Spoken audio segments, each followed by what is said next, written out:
All right, here's the deal. I'm going to follow a single dollar through the economy, and along the way, you'll see the different kinds of money and how they actually work. Picture a clay dollar bill, fresh from the ATM. That's cash.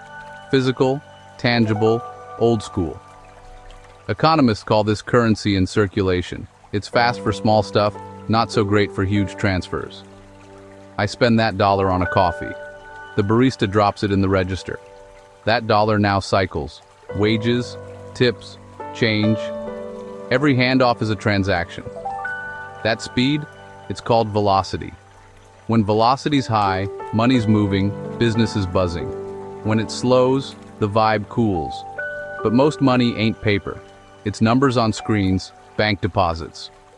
When I tap my card, I'm not moving a dollar bill. I'm updating a ledger. Banks keep score. Those digits are money because we all trust the system. Banks, payment networks, rules behind them. Zoom out. There are layers of money.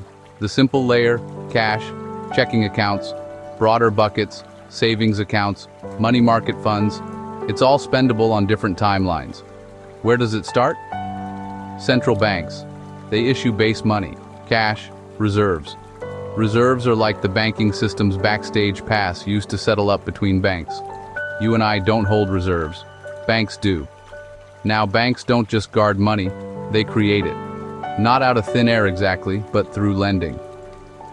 I deposit $100. The bank keeps a slice for safety, then lends the rest to a shop to buy a new espresso machine. The shop spends it. Someone else deposits it. Boom! New deposits appear. That's credit creation. It grows the money supply within rules set by central banks and regulators. Credit powers growth, businesses expand, people buy homes, students fund school, but too much credit, too fast, and prices climb. Hello inflation, too little, and things stall, recession vibes. So how do we steer this thing? Interest rates. When rates fall, borrowing gets cheaper, people and companies spend more. When rates rise, borrowing cools, spending slows, and inflation eases.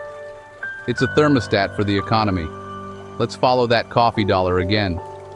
The cafe uses my dollar to pay a supplier. The supplier pays a trucker. The trucker buys lunch. Each stop is someone's income. That's the circular flow. Households earn. Households spend. Households save. Businesses hire. Businesses produce. Businesses invest. Banks connect savers to borrowers. Government taxes. Government spends. The central bank sets the financial weather. Different money types show up everywhere.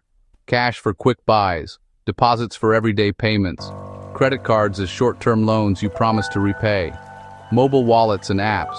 Front ends to banking rails and new rails. And then there's digital native money. Stable coins pegged to dollars. Crypto that's not backed by a state. Some run on blockchains, settling peer-to-peer. They're experiments in trust, code and consensus instead of central banks. They can move fast globally, but they come with risks. Price swings, platform failures, regulation catching up. Trust is the glue. Money works because we believe the next person will accept it. The bank will honor it. The rules will be enforced. Break the trust, and money freezes. Strengthen it, and money flows. So my $1? It's a traveler, a ledger entry, a promise kept. In the right conditions, stable prices, solid jobs, clear rules, it spins through the economy like a smooth subway line. When conditions change, the flow changes. Follow the dollar and you see the system. Types of money, credit's engine, policy steering wheel, trust holding it all together. That's how money moves and how the economy moves with it.